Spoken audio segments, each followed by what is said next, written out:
Greetings, fellow bridge lovers, and welcome back to the ACBL YouTube channel. This is It's Your Call, and I am here joined by the amazing Chris. Welcome! Hi, I've seen some of your videos. They're really good. I like them. Yeah, well, I mean, you were one of the OGs who was out here making videos before, and you were talking to me earlier about how difficult it was to get views, to get a following, and we were kind of like ideating about how we can Yeah. make bridge better, which was very fun to do. You still sometimes will live stream on Twitch, which is fun. Also, I've been seeing you locally at our recent sectionals. It's been a lot of fun Yeah, playing yeah. against you, chatting with you. Your partner killed me in 3-0. I knew the whole hand was going to happen, and she got it right, and I was still annoyed. I mean, I got end played. I knew I got that trick one before I led. I was like, I have all the defensive assets. I'm going to get crunched, and she crunched me. Like, yeah, it's she terrible. played that hand so well. Shout out to Sharon. Well done. Yeah. And also, I originally met Chris because he was one of the mentors in Silicon Valley Youth Bridge, which I am now actually a mentor myself. So kind of following in your Oh, I know footsteps that. Good for there. you.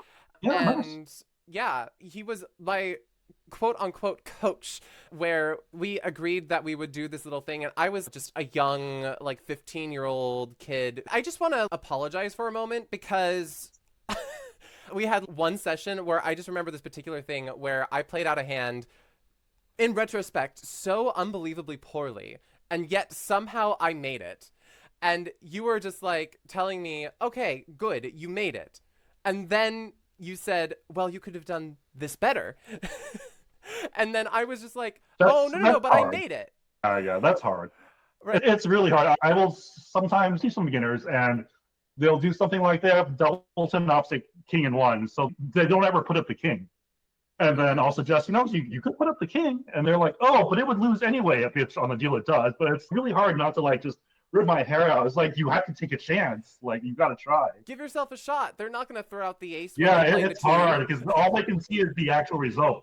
You have to have Right. some imagination. It's another, like, you have to hypotheticalize, like, what hand am I looking for? It's just a completely different thought process. But once you know that the student has it, that moment Yeah, where they're starting to think like a bridge player, that must be so yeah. absolutely satisfying. I remember a hand I played with someone who was more experienced with me, and I realized I made a nolo play, and I apologized to him after the hand because it went down when I could have made it. And I said, "Oh, sorry, that play was terrible." He's like, "What you're saying right now is so good, I don't even care that you went down." It's like, "Oh, thanks." Oh my gosh, that's amazing. Yeah, Oh, so that was it nice. just goes to show that feeling that a mentor has when that happens. So, Yeah.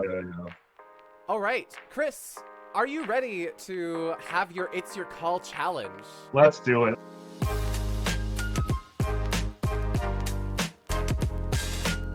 All right, so this is your hand. You are playing imps. So this is your hand, and the auction starts pass to you, and it's your call. I pass. I'm boring. You're boring, you pass? I assume we're playing like a 2-over-1 week 2 diamond possible Yes. here. But I mean, second seat, they say you should be sound in second seat. Our hand is like, our seat's okay. But when I have 4 spades and a hard void, I'm so concerned about missing spades, and I don't want to preempt in this seat with any hand that has playability in the majors. This one is like very playable in the majors, so I just pass. Right, you would just love to see a one spade opener from your partner, and then you're like, Yes, yeah, the possibility of you bidding 2 diamonds and taking that away from partner is just too much of a problem. I also like you bringing up the second seat thing where instead of having a 33% chance of preempting your partner, you now have a 50% chance of preempting your partner and taking bids away from them. And for not, and and for what? the students. Yeah, exactly. Like, yeah, for what? And like, you can imagine scenarios where like I have 2 diamonds, the opponent's bid 2 hearts, and 4 or 5 spades, and he's a singleton diamond. So of course he passes. Yeah. And it's like, okay, well now they played hearts against our spades for nothing. Like we didn't even try because I just shut partner out. Yeah, exactly. You don't. And our suit's not even that good. It's okay, but it could be better. It could be better. We have aspirations for better suits, so Yeah. we pass. Yeah, I All would hope right. so. Yeah, The pass. auction now continues. 1 club and a double from partner, and then a 1 heart response from East, and now it's your call again. This is kind of interesting. I would bid 1 spade, Okay. and then I would plan to compete in diamonds later. Okay. And is there any comment? I think that a common deterrent in these sort of situations is the quality of the spade suit. Do you have any comments on that? No, it doesn't really matter to me. The way I like to play, and I think it's maybe popular now, is that double is heavily biased toward the major because major is everything. And another thing that I think maybe a less experienced player might not know is that when your partner makes a takeout double, you want to bid the 4 card major and then the longer minor later. Because partner should never put you back in the major unless they really afford. Because if I had like 5 card spade suit, I would bid spades and I would bid spades again if I wanted to compete. So if I bid spades and then I go to a minor, it's like, hey, these are my 2 suits and I've only got 4 spades. Don't put me back unless you also have 4. So that way you can cover a lot of bases. Gotcha. And I have a hand that wants to compete for sure. I have a great hand. Yeah, agreed. We are bypassing our 6+ diamonds and we are bidding 1 spade. Very nice. All right, so the auction now continues. They're going to bid 4 hearts. Oh, that's nasty. And your partner is going to bid 4 spades. And now East no decision for me. Is going to bid 5 hearts. Yeah, 5 hearts. And now it's your call again. Okay, this is hard. So I limited my hand very severely with the 1. I mean, I'm a pass hand, but I also limited my hand pretty severely with 1 spade. So in the context of that, I kind of have a lot of high card points, but like my king, queen, 6 of diamonds is so long, it's not like, it may not be a trick at all. So I just gonna pass. I don't have extra trump length. I don't want to bid 5/5. Yeah, I have given up at this point. 5 level belongs to our opponents, right? To the extent that means, I think what that means is you can compete 5/4, but very rarely compete 5/5. And because that is a very big parlay. Gotcha. Okay. And what kind of hand do you think partner has for this bidding? It's kind of obscured by the 4 heart call. I think anything kind of goes. Because West could have like the big balanced hand, but it's unlikely. I think West is bidding on a lot of shape, and partner is going to have to stick in 4 spades with a lot of hands. So it's very hard to put partner on the hand. Gotcha. So I mean, I'm kind of lost. And we know that partner has values, but we don't know what partner's shape is because it's obligatory to bid 4 spades over 4 hearts a lot of the time. He's gonna do this a lot. Yeah, at this point, I'm concerned about what I should do with like how to show my hand. Another thing is if I double, that strongly tells partners like, hey, I really don't think we're making 5 spades no matter what you have. So if I double, it turns partner off that. But I have a heart void. I have a 6-card diamond suit. I'm not willing to commit to 5 spades myself, but I don't want to stop partner either. I don't know what to do, and that's kind of what passes. I just don't know. Yeah, you just don't know. And you could have defensive value with your king, queen of diamonds, but you don't know how helpful it's going to be, especially when you don't know what partner's shape is. The king, queen of diamonds. Partner could have ace four of diamonds, and my king, queen is now taking 0 tricks. It's just like, it's really tough. Right. I mean, like, for all you know, you could have a 10-card diamond fit here. Yes, exactly. So, pass. It's I just passed. Too ambiguous to call, and your partner is now just simply going to bid 5 spades themselves. Okay, fine. And it is going to go pass to you. I'm done. Let me think about it. Okay, let's think about this. My instinct was I'm done. I mean, it's hard holding 0 key cards and not the queen of trumps. Right. No useful cards. That's a tough ask. I mean, like, what would it really? No, I'm done. You're done. You're just trying to envision hands, and you're just like, I just can't do it. No, we're not gonna. There. What is harder to like? Ace, king, queen, 4th of spades with no bad break, ace of diamonds, and also a club control, or they lead wrong, and I somehow have 12 tricks like 4 spades, a rough is 5, 6 diamonds is 11. Oh my God, are you talking me into this? This is terrible. No, I'm still done. Yeah, the whole 0 key cards thing, and the fact that they open, like, honestly, it's kind of hard to have slam when they open. It just really is. Okay, cool. And I know the 3rd seat, but he did 4 hearts. Yeah. All right. Well, pass. It's locked in now. And I'm not completely sure what the opponents would do, but I expect they would double. Okay, sure. Yeah. All right. And it goes, are you happy you didn't bid 6? I think I'm good. All right. Pass to you, and it's your call. Yeah, let's go. All right. We're not running. Yeah, I'm playing it. No. That's 6 diamonds. I might even make this. I mean, partner's bidding a lot. I have a heart void, which may be a very valuable surprise. All And right. the fact that I throw a diamond suit, I never bid, right? This could be a serious trick source. Like even if I run into a bad break, maybe I just throw diamonds in their face and just like a surrogate trump. Okay, yeah. So Great. All right. So, your partner holds ace, king, queen, jack, seventh of spades, holy. queen, fourth of hearts, and two Okay, small excellent. stiffs. 741. Oh, double. Okay, interesting. Do you have any thoughts on this auction? What would you do with the north hand? Do you have any thoughts about any stage on this auction? Give me a second. It is queen fourth of hearts. So we only have two quote unquote losers, but I have to either ruff all four. I guess I can set up a diamond. Yeah, so it's just cold, right? Cold for 11. Yes, it's cold for 11. Yeah, cold for 11. I don't like double. I think most of the time, I think double should be relatively balanced or like semi-balanced because it's very hard.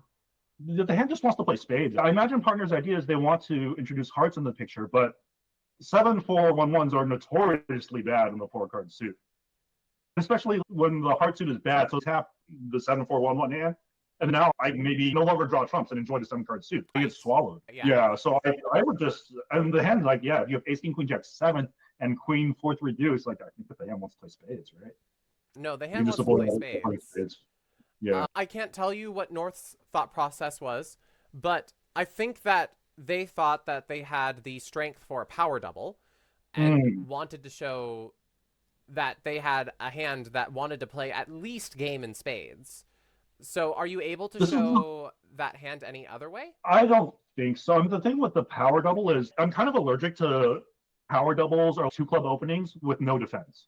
Uh-huh. Because I think a rule I read from Fred Gittleman a while ago, which is if you open two clubs and your opponents take a so-called sacrifice in six something, and you're not comfortable doubling them, maybe it's not a two club opener, right? Because that's like a big problem, right? Yeah, Like yeah. it's like how can I open the game forcing hand when it's just like a one dimensional hand? This is all I want to do, and then all of a sudden I've created this like force on the partnership, and my hand is like wildly unsuitable for it. So for me, I would just get four spades. Partner, like I'm a passed hand, so partner has leeway to just preempt heavier. And if he thinks four spades is like as likely to make, which yeah, it's fine, then I would just bid four spades. Let them figure it out.